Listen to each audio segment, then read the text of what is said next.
Bienvenue sur Africa 24 dans cette nouvelle édition du Non-Stop Info. Voici les titres de l'actualité. Au Niger, la maison de la presse a boycotté la traditionnelle séance de rupture du carême avec le président Issoufou Mahamadou ce dimanche.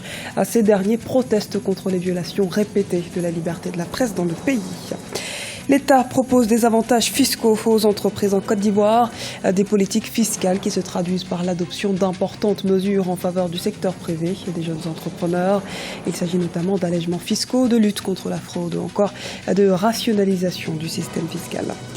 457 attaques, dont 178 meurtres commis ces dernières années contre les albinos dans 26 pays d'Afrique. Nous verrons comment la République démocratique du Congo, où le fléau est répandu, tente de promouvoir les personnes vivantes avec l'albinisme dans un pays qui compte environ 3% d'albinos. En ce mois de Ramadan, le président du Niger, Issoufou Mahamadou, a l'habitude de rompre le jeûne à tour de rôle avec les différentes couches sociales et organisations professionnelles nigériennes. Ce dimanche, pour la première fois, les organisations professionnelles des médias ont appelé au boycott de cette cérémonie traditionnelle de rupture collective à la présidence de la République. Elles entendent ainsi dénoncer un recul de la liberté de la presse dans le pays. Un reportage de Sadou Alizé Mokhtar, notre correspondant au Niger. Dimanche 3 juillet 2016, la Maison de la Presse a appelé au boycott de la séance de rupture du carême avec le président de la République.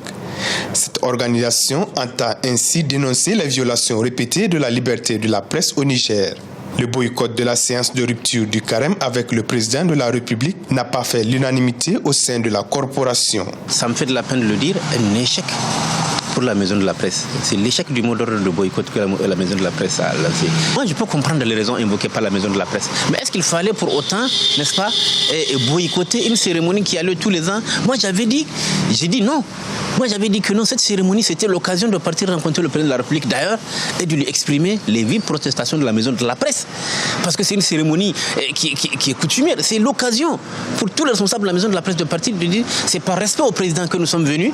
Mais monsieur le président, ne pensez pas que parce que nous sommes venus qu'il n'y a pas de problème. Nous avons des griefs contre votre régime parce que voilà ce qui se passe là, voilà ce qui se passe. En dépit de la dépénalisation des délits commis par voie de presse, 2 journalistes de l'hebdomadaire privé Le Courrier ont passé une douzaine de jours en prison.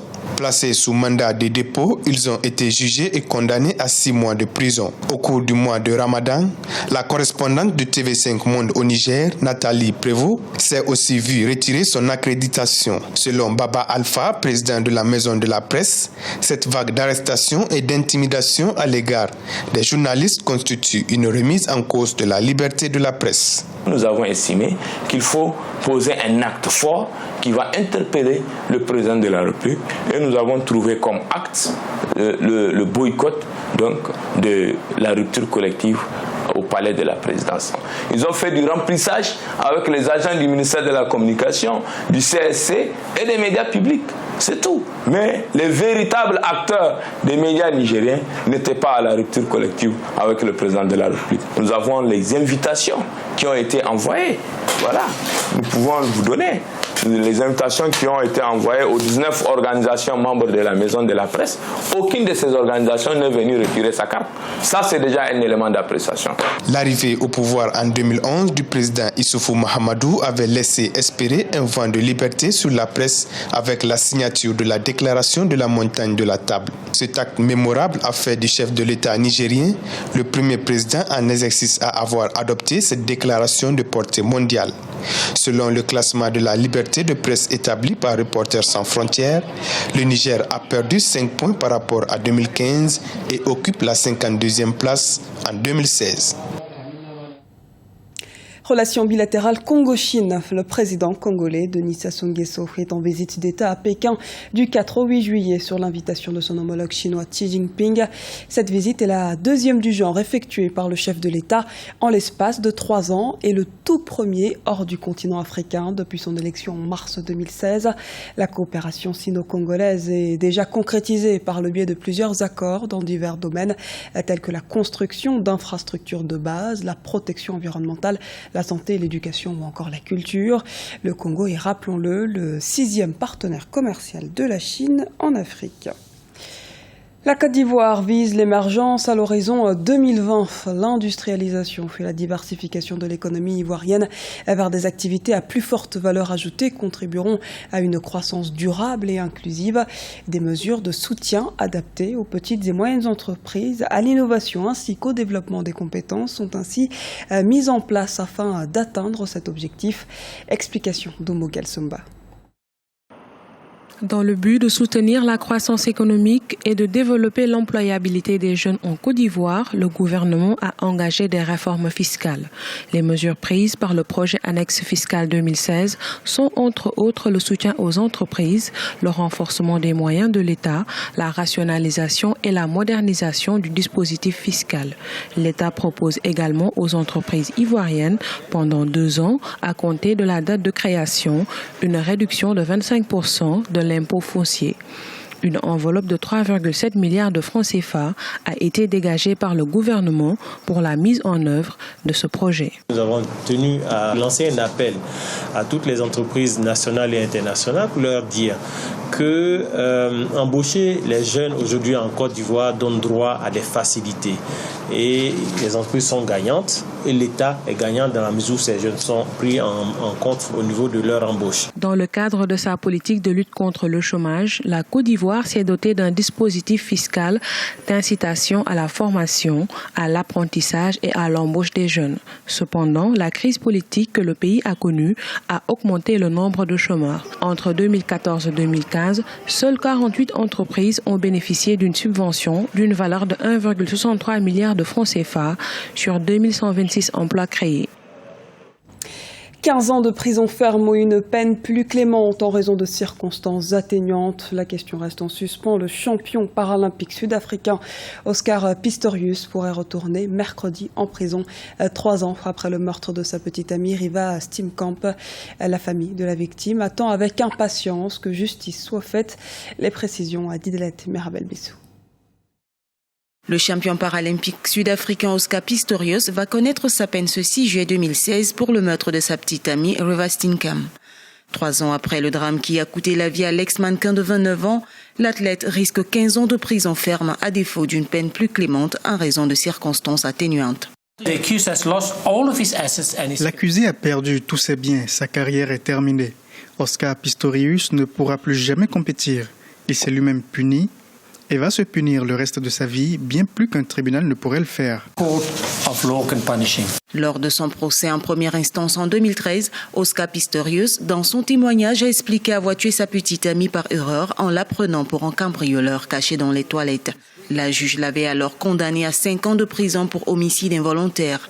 Mais l'affaire a connu des rebondissements. Le parquet conteste la version de fait relatée par l'athlète et soutient que l'ex-mannequin se serait réfugié dans les toilettes pour fuir la colère d'Oscar Pistorius avant qu'il ne tire à balles réelles 4 fois sur elle.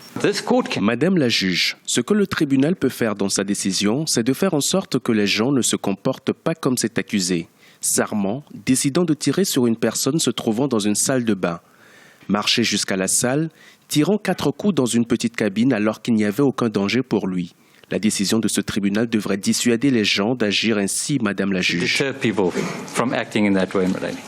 Oscar Pistorius avait déjà purgé 1 an de prison ferme avant d'être assigné à résidence en octobre 2015. À moins qu'il ne tente un appel pour retarder l'échéance, l'athlète devrait passer les 15 prochaines années en prison selon ce que stipule la loi sud-africaine en cas de meurtre. Noirs à la peau blanche, les albinos sur le territoire africain sont victimes de nombreuses discriminations, s'ajoutant aux souffrances et aux handicaps liés à la maladie qui les touche. Ils sont mis au ban, voire persécutés.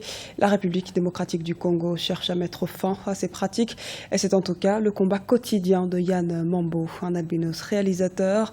Un reportage de Jacques Mbokar, notre correspondant en République démocratique du Congo. En République démocratique du Congo, l'albinos conquiert progressivement sa place. Quelques structures mettent en valeur les personnes atteintes d'albinisme qui constituent environ 3% de la population congolaise. C'est le cas de Plus de Couleurs, une organisation créée par Yann Mambo, lui-même albinos, qui prône le vivre ensemble avec toutes les couleurs et milite pour la valorisation des albinos. Fièrement Ndundu, fièrement albinos, c'est le slogan qui lance plus de couleurs pour décomplexer ces groupes d'individus. Alors j'ai compris qu'il était temps que l'albinos puisse se valoriser, puisse te donner une certaine valeur, un certain respect auprès des autres, afin qu'il mérite aussi la considération. Au lieu de mendier la pitié, au lieu de toujours avoir la politique de la main tendue, si aujourd'hui l'albinos se donnait de la valeur, devenait quelqu'un d'excellent, on oublierait même son albinisme et les gens s'inclineraient parce qu'il le mérite et non parce qu'on doit forcément avoir pitié de lui. Dans son approche de la situation des albinos appelée Ndundu en Lingala, Plus de Couleurs organise de temps en temps des activités de sensibilisation sur les albinos et des activités récréatives telles les défilés des modes qui mettent en exergue leurs qualités et atouts. Ce défilé fièrement Ndundu met l'albinos dans sa plus belle robe. Et pour moi, ça a toujours été un plaisir de me faire valoir, de montrer à tout le monde que l'albinos n'est pas moindre, mais égal à tous. La République démocratique du Congo fait partie des pays où les albinos ne sont pas marginalisés.